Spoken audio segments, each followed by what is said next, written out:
Something that has been really frustrating me lately is the fact that we all put ourselves in these boxes. We're all too scared. All of us are too scared to fully be the person that we want to be and do the things that we want to do. And it's been very frustrating for me because there's one part of me that wants complete freedom. And this part of me just wants to be an artist and expressive and happy and honest with people in the world about who I am and what I want to do. Then there's another part of me that's very cautious, very aware, very analytical, very fearful. And this part of me is concerned about how I show up socially and if I'm palatable to people. And it's so frustrating because we all have this. And it's frustrating because we don't allow ourselves to show our greatest potential. And these boxes are literally imaginary. We created these boxes of being in as far as everything, religious boxes, gender boxes, like jobs, careers, your passions, your clothing, all these boxes we create that are imaginary. Because right now I'm taking sociology and I'm learning a lot about in sociology the fact that a lot of the ways that we show up is because of how we are perceived by other people or how our parents perceived us and what they taught us. So a lot of our identity is a combination of these outside factors. And there is a part of that equation where it's intrinsically coming from you. But there's all these outside factors that are affecting the way that we show up. And I think that's crazy. The reason why weird people have more fun is because weird people are able to be different people. They're able to be unique people, and they're able to be individualistic. And being weird comes with a cost, but it comes with a benefit. The cost is that you're going to be rejected. Some people are not going to like you, and they never will, for what this weird part of you is, that it just means it's different than the rest of the people. Then there's the benefit of it, where being weird means you will find your people that will accept and love you, and also you'll be able to show up in your truth and actually feel good about what you're doing. You know how many people are out here in the world doing something? They're doing something great, but they don't even feel satisfied by it. They're going to this job or having these meetings and they're doing all this stuff, making money, making friends, and they actually don't feel fulfilled at all. And I don't want to live a life like that. I want to feel fulfilled, but also be successful. And I'm starting to learn that the key to that is being able to go through the uncomfortability of being rejected. And that's not easy. It's easier said than done to just be that person that accepts being rejected. All of us want to be loved and accepted and admired. All of us do. It's what our ego likes. But I'm learning what's keeping me back from what I really want in life is my perception of what it means to be normal and weird. And I just want to be me. People stop caring so much about you being weird when they see how talented you are and how free you are. People admire that. People admire that freedom, and they admire that confidence in being free. You will be crucified or you will be rejected either way anyways. If you choose to be different, people are going to say you're weird and we're going to ignore you and they're going to make fun of you. But if you choose to be like everybody else, people are going to be like, you're boring. You're just like everybody else. You're plain. You're average. So you can't really win. You never can win. And if you're having this issue, I want you to think about the fact of what are you afraid of? If you are too scared to put something out, create a song or music, because I have a lot of friends. I have a lot of friends very musically inclined, and they're very scared to put out things like music. But it's like, what is the fear? That's what we have to figure out. What are you afraid of? Something obviously is pushing you towards it because you want to do it, but something is pushing you back. So we need to figure out what is the pushback? What is the thing blocking me from fully expressing myself and what I want to do? The fear may be people are going to criticize my thing and it's going to make me not like the thing anymore. But you have to be able to analyze that and notice like, okay, I'm noticing that my value in what I'm putting out is coming from other people and it's not coming from within.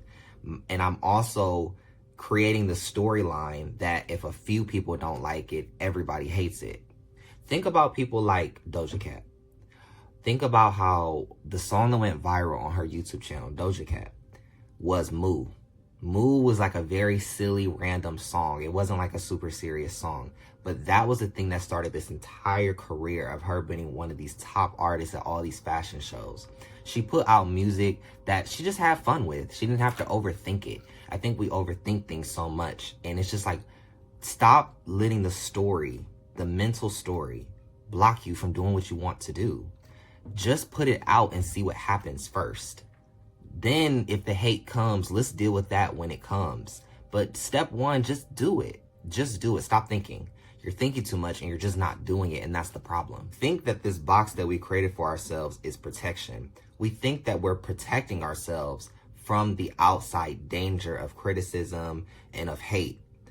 But when we keep ourselves in this box, we are the ones creating criticism and hate for ourselves on the inside.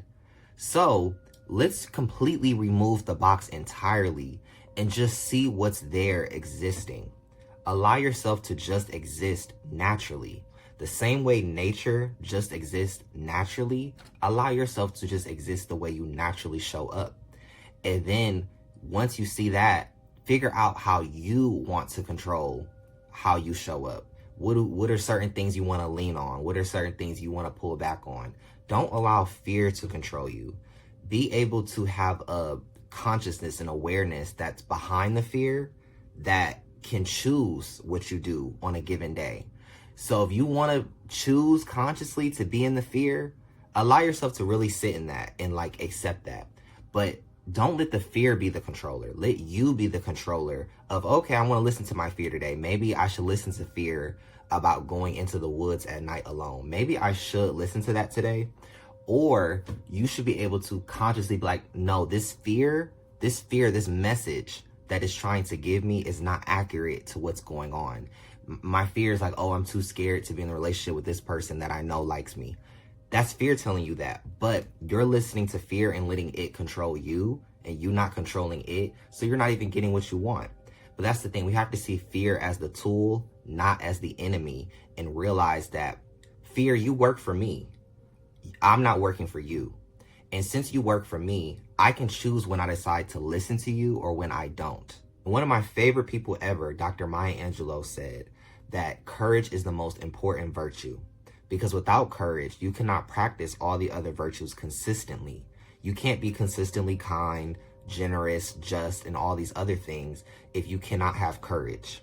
And to me, courage is about feeling fear and still being able to act. It's about feeling the disapproval from society and still showing up as who you are. It's about feeling that way, but still knowing your truth and still existing in your truth, you know? And I want to be remembered, if I'm not remembered for anything else on earth, I want to be remembered as, you know what, Tabari was the person who was very courageous about what he wanted to say and what he wanted to do.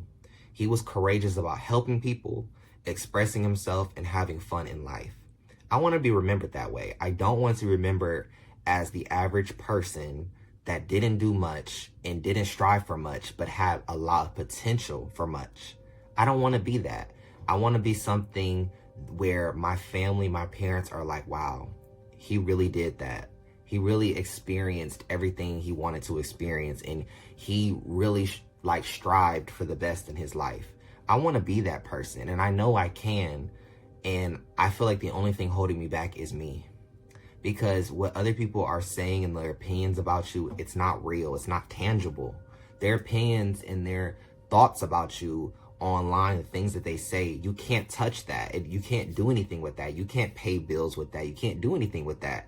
Only thing you can do is the stuff that you can do on your own. The stuff that you're doing every day, the actions that you're taking, those are the tangible things and results you're going to see. These opinions have no real power or results over you. These opinions, as said in the 4 agreements, are just like spells. They're spells that people cast over you. And the way to protect yourself from those spells is being able to have your own truth spell. Your truth spell is that this is who I am and this is what I want to do. That's it. Nothing else matters. This is it. And lastly, I just hope this video as a collective was able to inspire you to be a little bit more authentic in your own life and more confident about it. If you really enjoyed this video, don't forget to like, comment, subscribe to join the garden. If you enjoyed this video, leave a mountain emoji, because a mountain is very sturdy and very big and authentic. So that's how I want you to be. So leave a mountain emoji in the comments, and I will see you guys in my next video. See you later.